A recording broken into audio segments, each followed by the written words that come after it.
जिस पर्व पर करोड़ों श्रद्धालु लगाते हैं मां गंगा में आस्था की डुबकी, ऐसे गंगा दशहरा पर्व का क्या है पौराणिक महत्व? आइए जानते हैं भागवताचार्य श्री पंडित दीपक कृष्ण जी महाराज के द्वारा। आप सभी भक्तों को राधे राधे। आइए 20 जून 2021 रविवार को पड़ने वाले गंगा दशहरा पर्व का क्या महत्व है, इस पर चर्चा करते हैं। हमारे यहाँ शास्त्रों में भगवती पराम्बा गंगा की बहुत महिमा गाई गई है। गंगा जी का पर्व हम लोग वर्ष में 2 बार मनाते हैं। एक बार गंगा सप्तमी और दूसरी बार गंगा दशहरा। गंगा सप्तमी वो तिथि है जिस तिथि में भगवती पराम्बा मैया गंगा का प्रादुर्भाव हुआ, और गंगा दशहरा अर्थात ज्येष्ठ मास के शुक्ल पक्ष की 10वीं तिथि, जिस तिथि को भगवती गंगा इस धराधाम पर अवतरित हुई।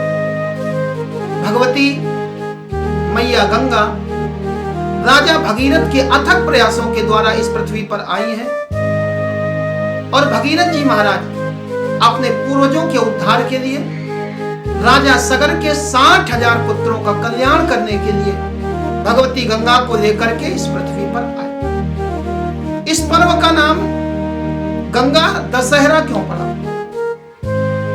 गंगा के साथ में दशहरा शब्द जोड़ने के 2 कारण हैं।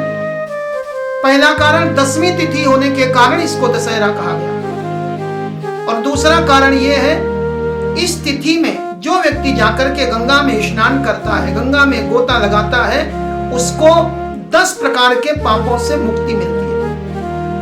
अब आपके मन में यह प्रश्न होगा, ये 10 प्रकार के पाप कौन से होते हैं? तो एक भाव 5 कर्मेंद्रियों के द्वारा और 5 ज्ञानेंद्रियों के द्वारा जितने भी पाप होते हैं वो 5 और 5 10 प्रकार के पाप होते हैं। और दूसरा भाव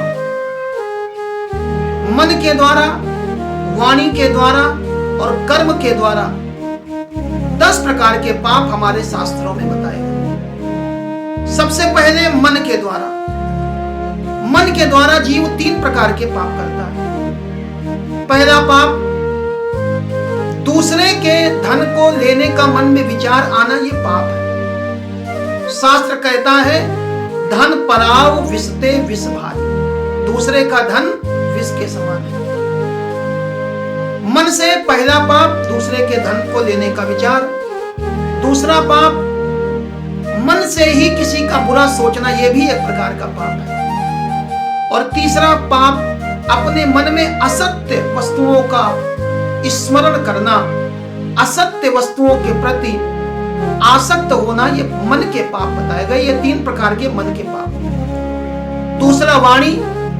वाणी के द्वारा जीव 4 प्रकार के पाप करता है। पहला कटु बोलना, अर्थात उन शब्दों का उपयोग करना जो सुनने में अच्छे ना लगे। दूसरा असत्य बोलना, झूठ बोलना, और असत्य के समान कोई पाप नहीं है। तीसरा किसी की बुराई करना। हमारे यहां शास्त्रों में बुराई करने का भी निषेध बताया गया। और चौथा पाप है अनर्गल वार्ता करना, अर्थात उन विषयों पर चर्चा करना जिनका हमारे वास्तविक जीवन से कोई मतलब नहीं। ये 4 प्रकार के पाप जीव वाणी के द्वारा करता है, और 3 प्रकार के वो पाप जो जीव शरीर के द्वारा, कर्म के द्वारा करता है। पहला, बिना दी हुई वस्तु को लेना, अर्थात चोरी करना। दूसरा, हिंसा करना। और तीसरा, पर स्त्री गमन। इन 3 प्रकार के शारीरिक पाप, अर्थात 3 प्रकार के मानसिक, 4 प्रकार के वाचिक और 3 प्रकार के शारीरिक, ये 10 प्रकार के पापों से मुक्ति पाने के लिए हमको और आपको गंगा दशहरा के दिन गंगा में गोता लगाना चाहिए। गंगा में गोता लगाएं और गंगा में जाकर के पूजन करें। आप सोच रहे होंगे गंगा में केवल गंगा जी का पूजन करना है? नहीं, गंगा जी में आपको जाकर के गंगा जी के साथ में 5 और लोगों का भी पूजन करना है। कौन कौन? ब्रह्मा जी का, विष्णु जी का, शंकर जी का, हिमवान का अर्थात हिमालय पर्वतराज हिमालय का, और महाराज भगीरथ का पूजन करते हुए साथ में गंगा जी का अर्थात इन 6 लोगों का पूजन हमको करना है। पूजन किस प्रकार से करना है? पूजन करने के लिए 10 प्रकार के पुष्प लिए जाएं, 10 प्रकार के फल लिए जाएं, 10 प्रकार के नैवेद्य अर्थात मिष्ठान लिए जाएं, 10 दीपक जलाए जाएं, दशांग धूप के द्वारा 10 बार गंगा जी का पूजन करना चाहिए। तिल और घी को मिलाकर के जल में अंजलि लेकर के 10 अंजलि जल भी गंगा जी में अर्पित करना चाहिए। और जिन लोगों को विशेष फल प्राप्त करने की इच्छा हो, ऐसे लोगों को सत्तू और गुड़ को मिलाकर के 10 पिंड बना लेवे और उनको एक एक करके गंगा जी में प्रवाहित करें। आप सोच रहे होंगे इन सब कर्मों को करते समय हमें कहना क्या है, मंत्र क्या है? तो विशेष ध्यान दे, बिना मंत्र के कोई भी पूजा पूरी नहीं होती। गंगा जी की पूजा करने के लिए जो मंत्र शास्त्रों में बताया गया ये 20 अक्षर का है। आप इस मंत्र को लिख लें, याद कर लें। ओम नमः शिवाय नारायण्यै दशहरायै गंगायै स्वाहा। एक बार फिर से मैं इस मंत्र को कह रहा हूं, लिख लें। ओम नमः शिवाय नारायण्यै दशहरायै गंगायै स्वाहा। आप भगवती गंगा में जो भी अर्पित करेंगे वो इसी मंत्र का उपयोग करके, 20 अक्षर का मंत्र है, इस मंत्र का उपयोग करते हुए ही, इस मंत्र का उच्चारण करते हुए ही सारी सामग्री गंगा जी को अर्पित करनी है और 10 बार पूजन करना है।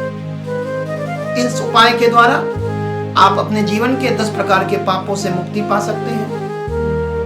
विशेष फल की इच्छा रखने वाले सभी साधकों को चाहिए कि 10 ब्राह्मणों को 10 सेर तिल का दान करें। तिल का दान हमारे शास्त्रों में विशेष पुण्यकारी बताया गया है। 10 ब्राह्मणों को 10 सेर तिल का दान करना है और भगवती गंगा को प्रणाम करना है। अब इतना सारा उपाय जो शास्त्रीय विधि से है, उसको करने के बाद भी हमें उसका पूर्ण फल प्राप्त क्यों नहीं होता? क्योंकि हम उपाय तो करते हैं लेकिन उसके प्रति हमारी श्रद्धा नहीं होती। तो सबसे पहले विशेष ध्यान ये रखना है, जो कुछ भी करना है पूर्ण श्रद्धा, पूर्ण विश्वास के साथ करना है। और दूसरा, हमें गंगा में स्नान तो करना है, पूजन तो करना है, वंदन तो करना है, दीप तो जलाना है, लेकिन उसके बाद भी गंगा को प्रदूषित होने से रोकने के लिए भी हमें प्रयास करना है। हमें स्वयं गंगा के किनारे पूजन तो करना है, पुष्प तो गंगा में अर्पित करेंगे, लेकिन उसके साथ में जो पन्नी है उसको गंगा किनारे न डाल करके ला करके जो स्थान निर्धारित किया गया है वहां डालेंगे। ऐसा कह करके आप अपने जीवन को भी उन्नत कर सकते हैं और भगवती गंगा को भी निर्मल कर सकते हैं।